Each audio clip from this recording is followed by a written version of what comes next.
consequências práticas da doação. A doação, ela é um contrato, um ato pelo qual uma pessoa retira o seu patrimônio e dá para outra pessoa. A consequência prática disso é que, se você fizer isso, se você doar o seu patrimônio para um terceiro, seu filho, você vai perder a propriedade desse seu patrimônio doado. Isso significa dizer que você não vai poder mais gerir esse patrimônio, mesmo que você coloque nesta doação a condição de usar e de fruir usufruto sobre aquele patrimônio doado. Se você fizer uma doação reservando a você o direito de usufruto daquele patrimônio, você ainda assim perde a propriedade, mas apenas garante a utilização daquele bem. Isso significa dizer que você não vai poder mais decidir, por exemplo, se quer vender aquele imóvel, aquela propriedade, aquele patrimônio que você doou, porque ele tem um novo dono, a pessoa que você doou, o beneficiário da doação. Aí você pode até pensar, não, tudo bem, se eu posso usar, tá tudo certo para mim. Eu quero é só usar e que o meu filho fique com o patrimônio, meus herdeiros fiquem com o patrimônio.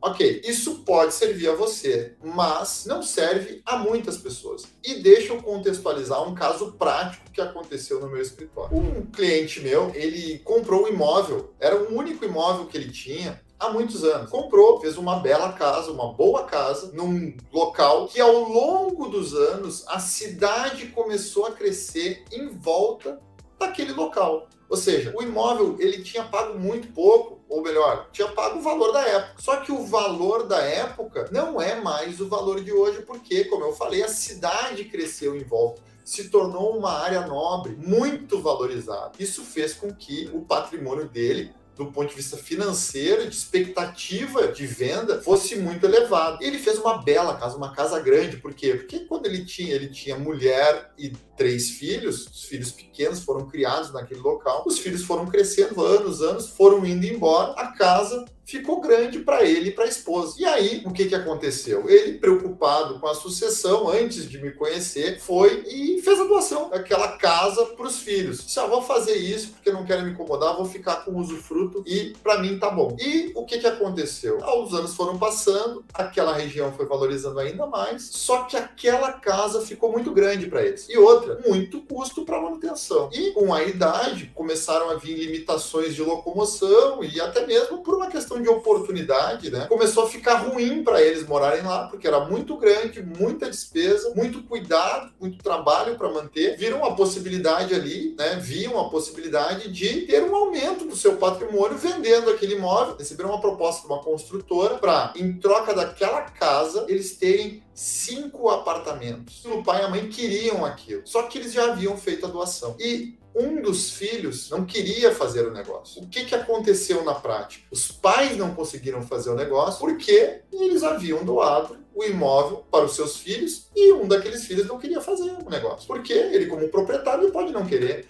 A decisão de fazer o negócio ou não estava mais do proprietário dos bens, mas sim dos seus filhos, as pessoas que ele tinha doado. Isso fez com que ele ficasse num local que ele não queria, não pudesse mais decidir o rumo da vida que ele queria ter, porque a ideia era se mudar para um apartamento e viver com a renda de 4. Isso iria dar um salto de qualidade da vida deles enorme. E isso acabou não sendo possível por conta da doação que eles fizeram. Ou seja, eles perderam, ao doar, eles perderam o direito de decidir quando compram e quando vendem aquele imóvel. Esse é um aspecto prático que quase ninguém te conta. E algumas pessoas topariam viver essa vida, mas o que eu não posso deixar acontecer é que você, que não sabia disso, faça esse ato com o risco de poder perder o direito de decisão que você tem em relação à sua vida, destinação do seu patrimônio, o que fazer com ele, quando fazer. E é isso que a doação retira de você. Outra coisa, como eu falei para vocês, há uma série de possibilidades a gente a fazer a doação, mas que a maioria das pessoas acabam não se utilizando. Por quê? Porque desconhecem as possibilidades que a lei civil, o Código Civil, possibilita para fazer a doação. E como a doação não precisa de advogado, muitas pessoas que o fazem, a maioria delas, não se utilizam de advogado. E, portanto, fazem a doação simplesmente se direcionando até o cartório quando exige que a doação seja feita por instrumento público, ou fazem isso até mesmo de forma verbal, quando até precisariam fazer uma doação escrita, formalizada por um documento. E então, o que acontece? Ao não se utilizarem de um advogado, e isso é prático, pessoal, basta a pessoa se dirigir ao cartório, o cartório vai fazer aquilo que vocês pedirem, ou seja, quero doar para o fulano de tal esse meu patrimônio. Então, não vai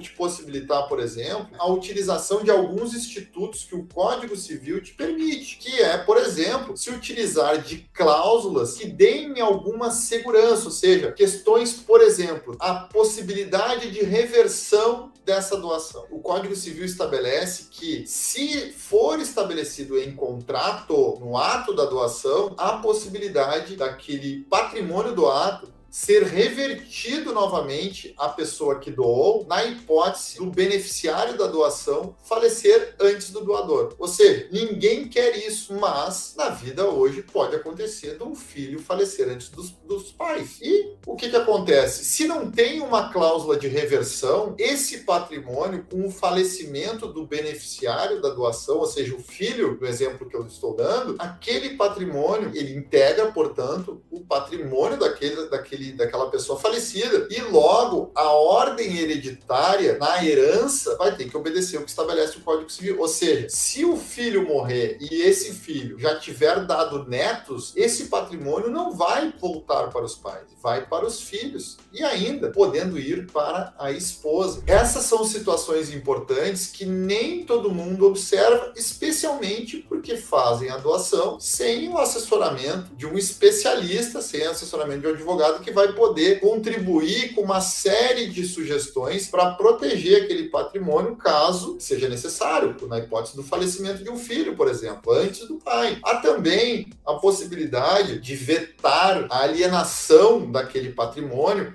enquanto o doador for vivo. Se você não estabelece lá a proibição dele alienar, de vender aquele imóvel, aquele patrimônio, ele vai poder vender quando ele quiser, ainda que você tenha o usufruto daquele imóvel. Ele vai poder vender mesmo você tendo o direito de usar aquele imóvel. A mesma coisa em relação à possibilidade desse patrimônio vir a garantir dívidas que o seu filho possa ter. Então, se o seu filho estiver passando por dificuldade financeira, ou ainda se ele estiver numa condição de vida que ainda é muito incerto o destino dele em relação à condição financeira que ele vai ter no futuro, se ele tiver um revés, uma dívida, né, que seja decorrente da atividade dele, o seu patrimônio, o patrimônio que você doou, vai poder ser objeto de penhora, vai poder ser garantido o pagamento dessa dívida que ele fez. Mas há a possibilidade de se colocar uma cláusula lá de impenhorabilidade. Mas, se você não observar isso no ato da doação, a regra geral é que vai ser objeto de penhora. A mesma coisa em relação à comunicação com o regime de bens dos filhos. A depender do regime de bens, aquele patrimônio vai poder integrar o patrimônio do casal, caso não se observe lá uma cláusula de garantia de que não há comunicação, uma cláusula de incomunicabilidade. Se você não tiver cuidados ao doar o seu patrimônio em vida, mesmo reservando o usufruto, você vai poder ter o seu patrimônio vendido pelo seu filho ou a pessoa que você beneficiou com a doação. Esse patrimônio vai poder ser objeto de garantia de dívida dessa pessoa e vai poder ainda, inclusive, integrar o patrimônio dele, não revertendo para você caso ele faleça.